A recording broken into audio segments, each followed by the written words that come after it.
Patuloy talaga ng pagpapakalat ng kasinungalingan itong pusit. Kilala nyo ba kung sino ang tinutukoy ko? Yung dati nating kinilala bilang itok-itok.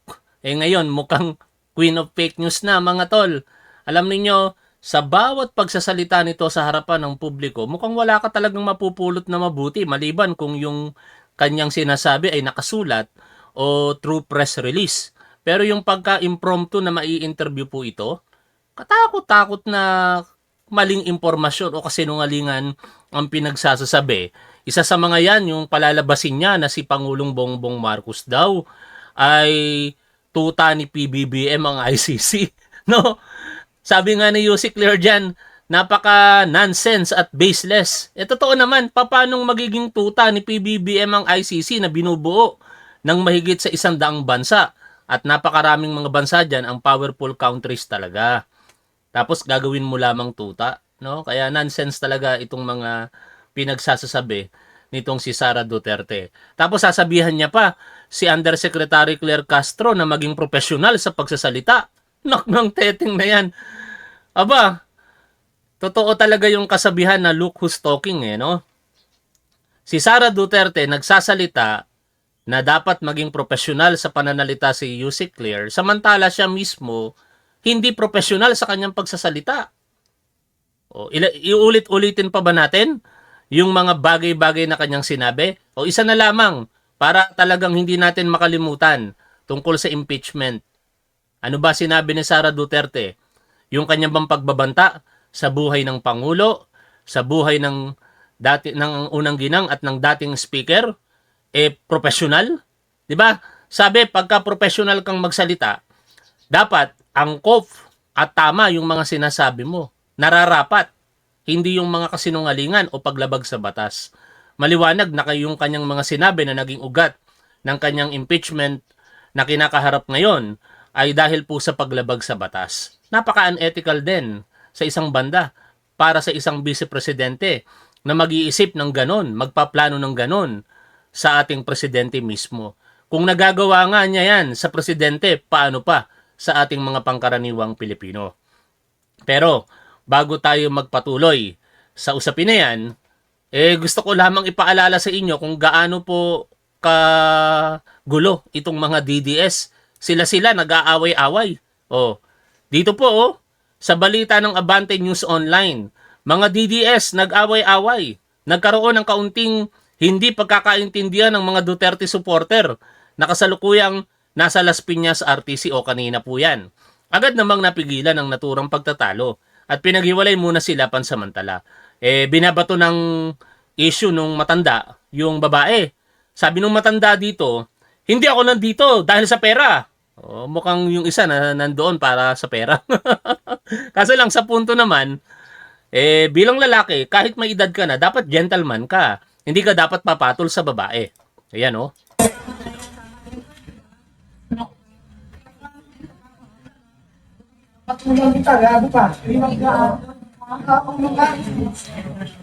Isang matandang lalaki at isang babae. No? Yung ang pagkakamali ng matandang lalaki, dapat gentleman, hindi tayo dapat napatol sa babae. No? Parang sasaktan niya yung babae. Yung babae naman, mukhang palaban din. Pero, baka kaya siya nandiyan, ito naman nanggaling doon sa matandang lalaki. Nasasabihin niya, hindi daw siya nandiyan para sa pera. On the contrary, ganun kaya yung babae? Nagtatanong tayo doon.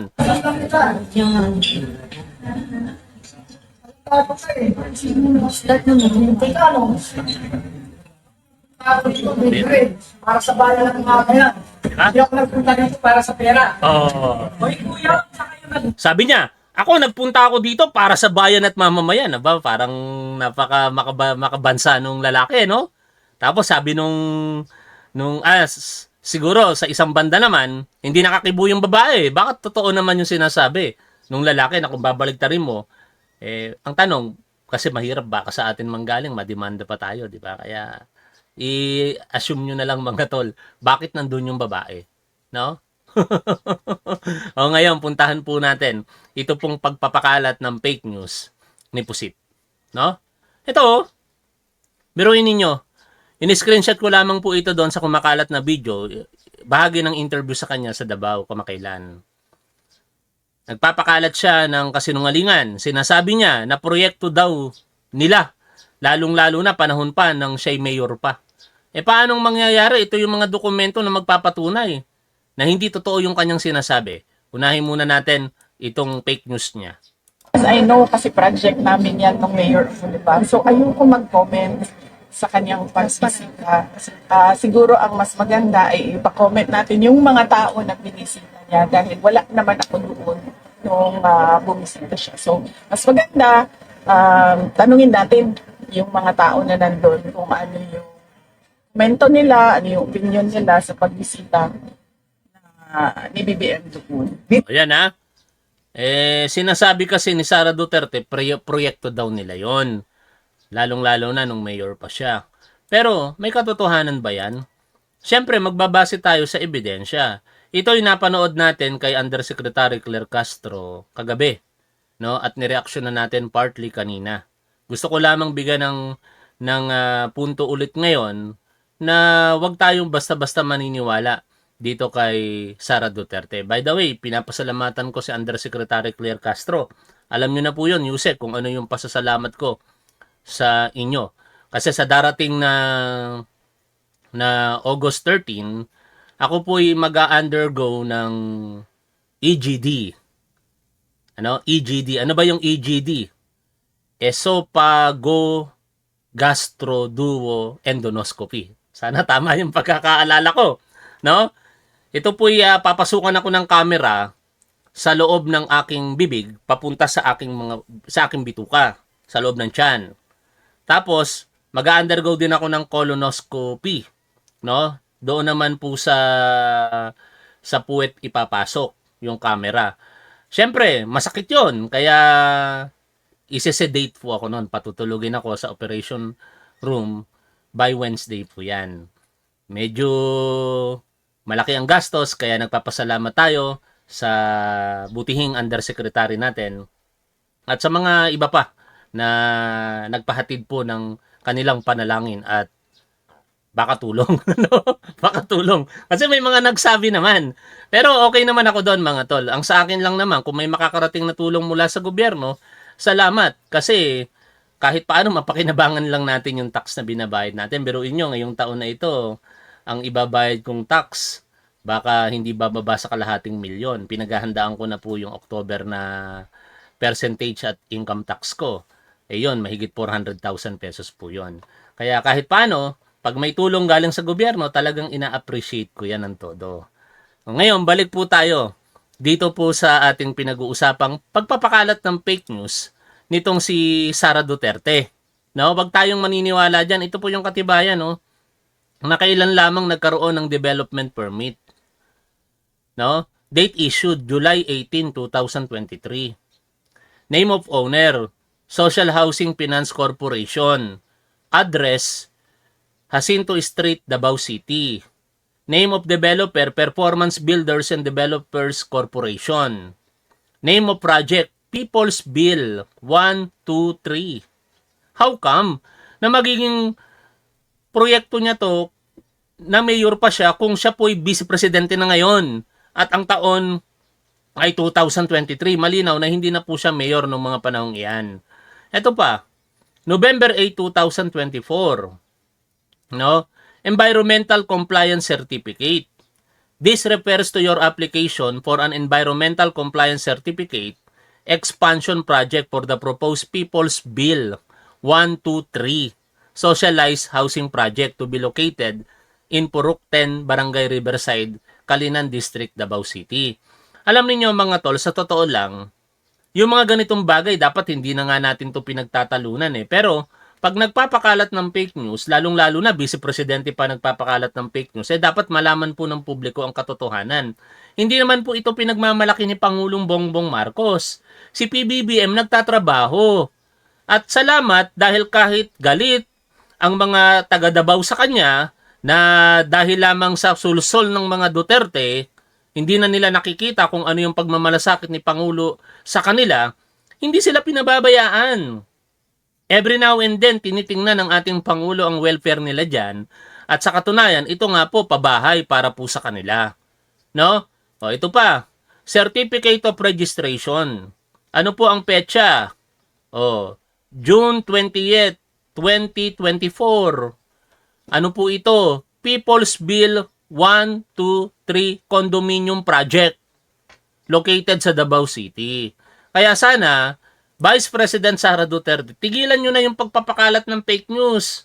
Puro kayo fake news eh. Kaya nauuwi tuloy sa impeachment trial yung kinakaharap ninyo at kaugnay ng impeachment trial ni Sara Duterte, wag po natin itong kalilimutan.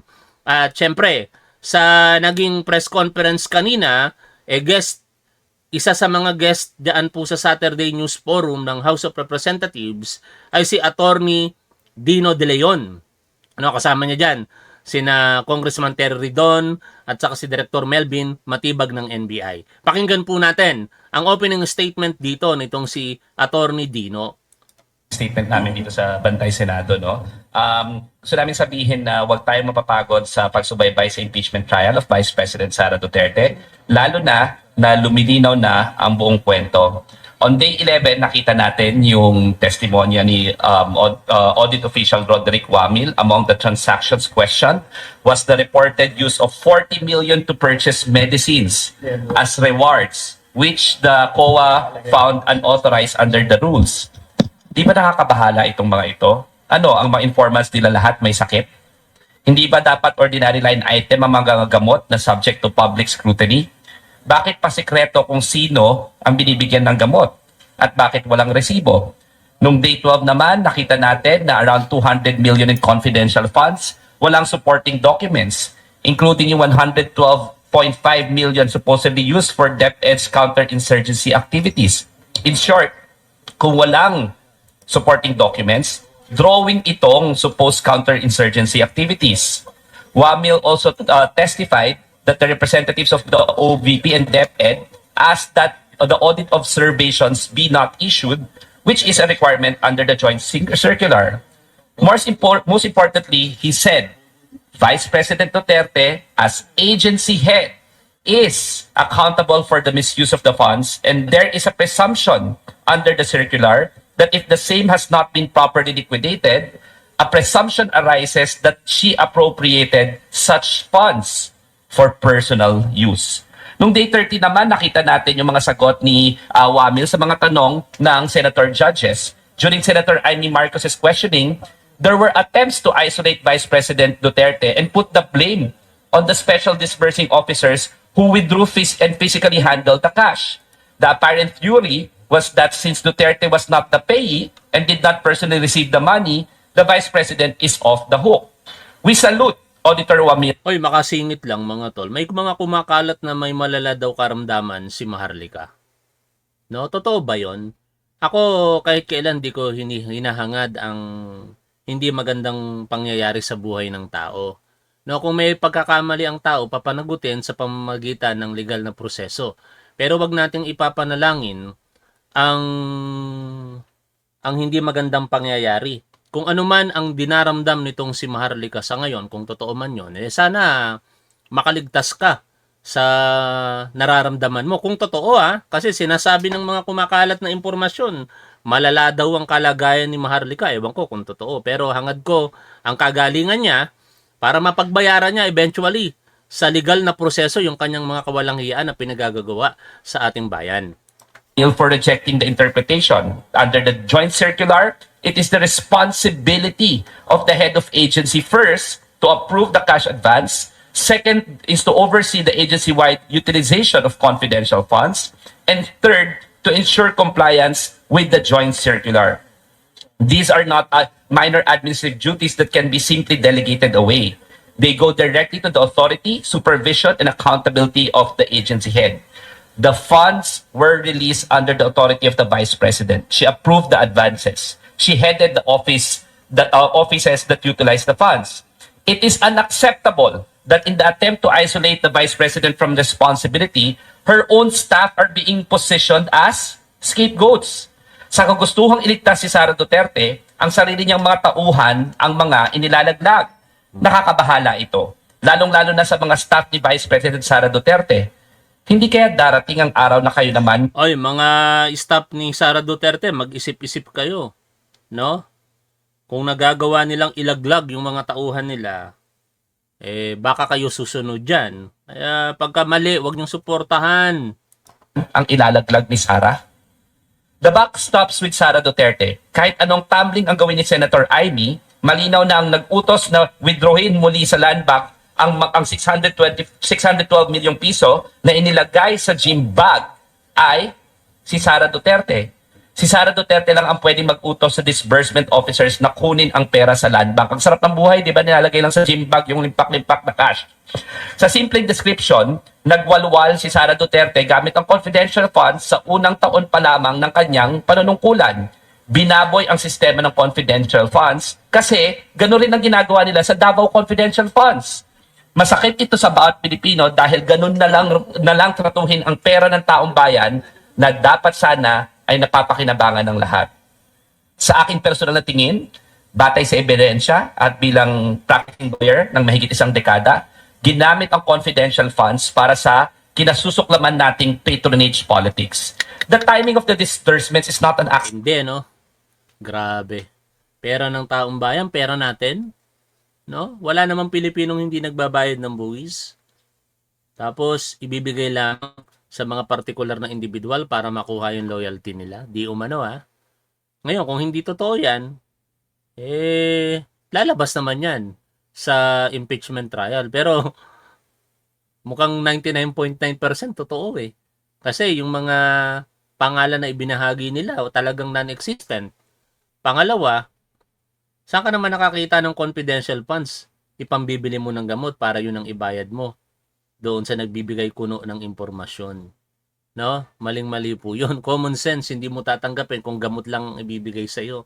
Kaya ka nga nagbibigay ng impormasyon para kapalit nun, pere. Tapos gamot.